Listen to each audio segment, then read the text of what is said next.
শান্তা মণ্ডপে অধিষ্ঠিত সনাতন ধর্মানুসারের যে মৃন্ময়ী দেবী সে কিন্তু মণ্ডপে অধিষ্ঠিত।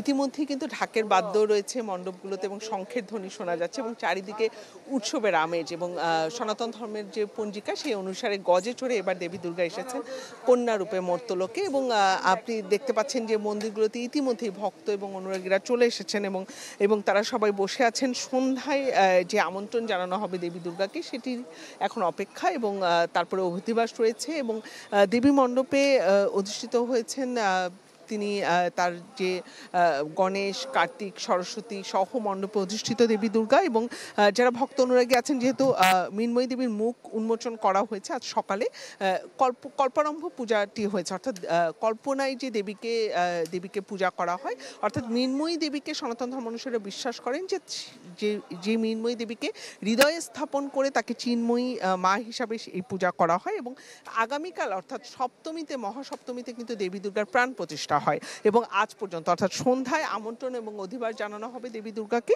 এবং কাল সপ্তমীর মধ্য দিয়ে এটি হবে। এবং আমি আছি উত্তরা সার্বজনীন পূজা মন্দিরে এবং আমার সাথে আছেন সেক্রেটারি আছেন তপন চন্দ্র সাহা এবং আছেন সভাপতি নৃপেন্দ্রনাথ শিকদার।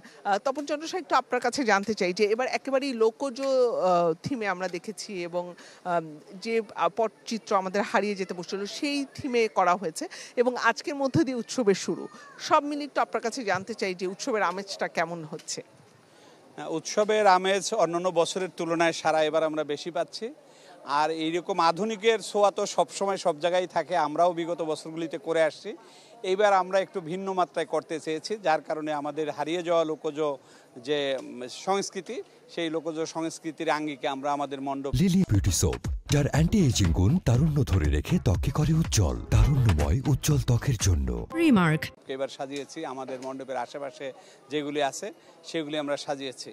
আমাদের এই পর্যন্ত যারা ভক্তবৃন্দ আছে তারা সবাই এসে আমাদের এই লোকজ সংস্কৃতিতে ফিরে যাওয়া দেখে তারা সবাই আমাদেরকে আপনার প্রশংসিত করেছে এবং আমরা আশা করছি যে অন্যান্য বছরগুলির তুলনায় এই বছর আমাদের ভক্তর সংখ্যা অনেক বেশি হবে এবং সবাই এসে আমাদের উপভোগ করতে পারবে। নিশ্চয়ই একটু ভিন্ন ধর্মী ভাবেই এবার আমরা বেশ কয়েকটি মণ্ডপ দেখেছি, সেভাবেই কিন্তু করা হচ্ছে শান্তা এবং উৎসবের আমেজ তো রয়েছে এবং কিছুক্ষণ পরপর ঢাকের বাদ্য এবং শঙ্খের ধ্বনি সব মিলিয়ে দেবী দুর্গাকে চণ্ডীপাঠের মধ্য দিয়ে আমন্ত্রণ জানানো হচ্ছে এবং সন্ধ্যায় শুরু হবে তার অধিবাস। অনেক ধন্যবাদ সূচনা আপনাকে। সূচনা যুক্ত হয়েছিলেন আমাদের সাথে উত্তরা পূজা মণ্ডপ থেকে। আমরা ঢাকার বাইরের চিত্রটা একটু দেখে আসতে চাই। নাটোরে রয়েছেন দেবাশিস কুমার সরকার। দেবাশিস, আপনি যদি জানান যে নাটোরে কিভাবে পূজা মণ্ডপে কি কি আয়োজন থাকছে এই সন্ধ্যায়।